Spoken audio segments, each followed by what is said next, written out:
here. Someone was playing and did the Megaton quest, and it was priceless. He just hit the switch, and you see the mushroom cloud in the background. He just sort of sat back in his chair, and with this big smile on his face. And then he checked his Pip-Boy to check his karma. It said evil. I said, yep, that'll do it. That's a pretty big element in the game. When you do something evil, we've tried to make it very visually entertaining, and then the game tells you, you've lost karma, you're a bad person. That was a lot of the reason we wanted to make it. That it was, oh, this is just so cool. And the pushback that I would get, that's like 10 years old. Like, cool is cool forever, man. This is gonna be cool 50 years from now.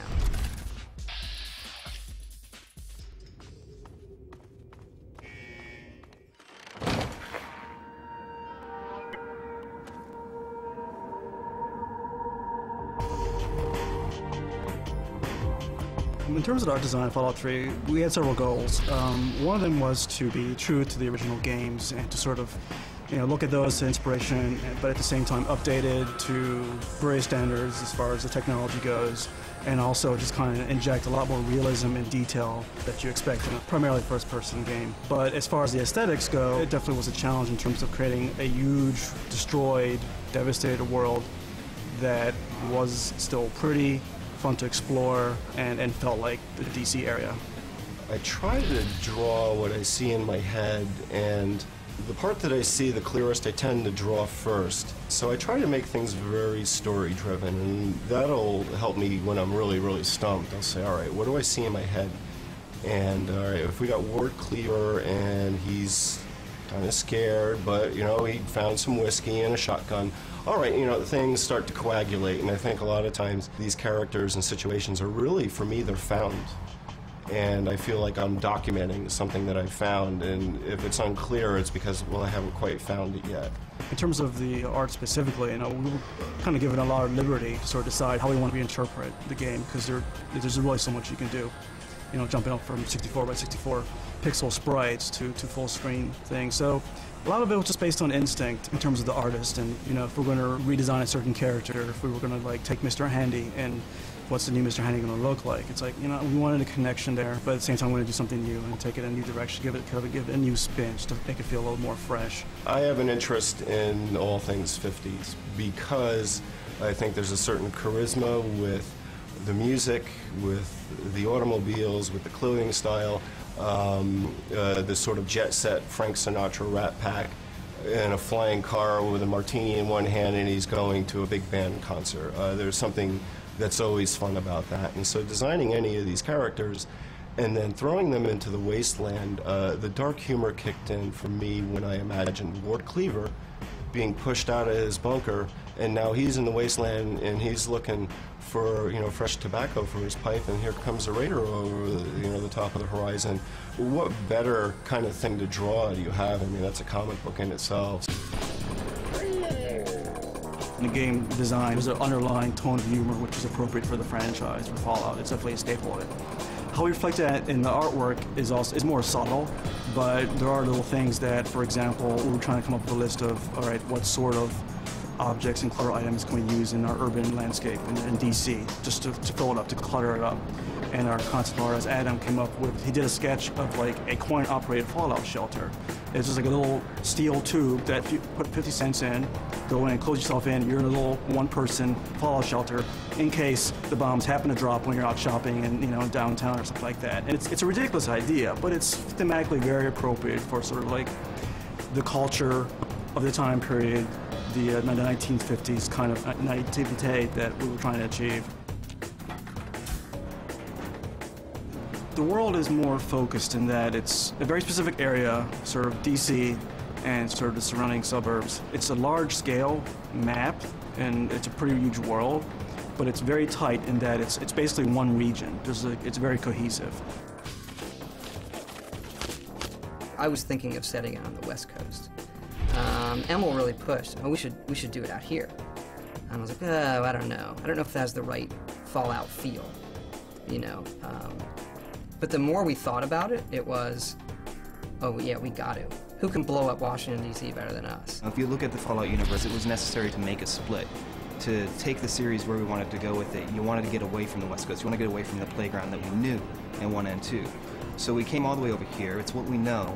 And then there's just a lot of great symbolism in having DC in a post-nuclear landscape. There's lots of great architecture that we all know and love from the area, so it was just a natural fit, I think. I spend a lot of my time on weekends going through DC with a digital camera. And when you're going around the White House taking pictures of manhole covers, people want to know why you're taking pictures of manhole covers around the White House. And I always thought to myself, well, my answer would be very simple. I'm just imagining what this would all look like if it was blown up. We spent a lot of time trying to figure out how the wasteland around here would actually look. And going and visiting buildings they had knocked down in DC. They knocked down a few buildings, and we would go and click, click, click, click, click, click, click, just to see what destruction down there would look like. For me, a lot of times when you design the architecture, and especially in the sci-fi sense, and then you walk down that street, there's a lot of material for you to play with. Looking at a lot of buildings, I would walk in Adams Morgan and I'd see a cluster of houses and I'd say, wow, that's amazing. All right, we put a lot of chrome flanges on them, but just the configurations of things would give you ideas, and one would bounce off of the other, so it was a continuous process.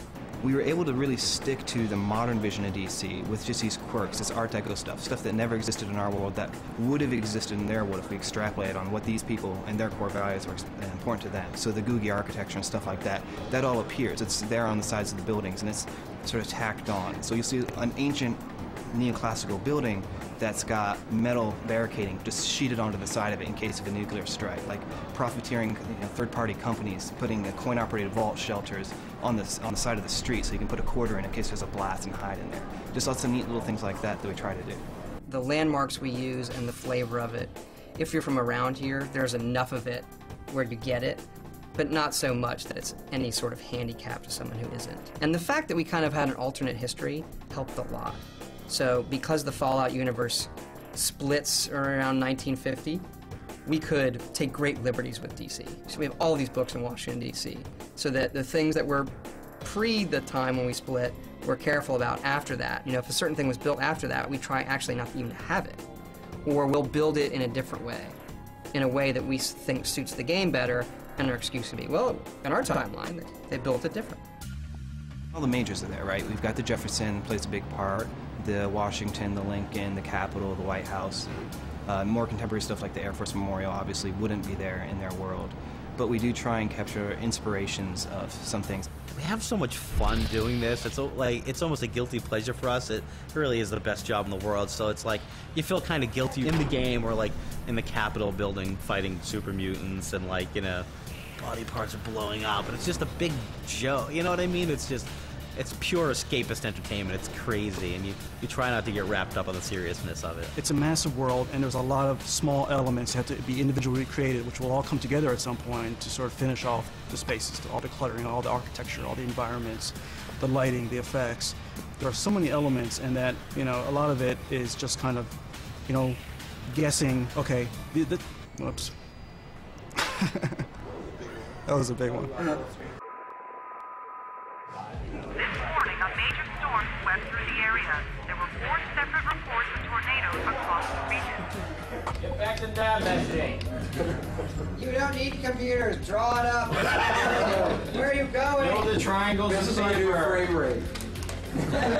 We had some electric storms pass through and basically down power lines, trees went down. It was pretty insane. We lost power for a good, I would say about 8 to 10 hours. It happened around 3 o'clock yesterday.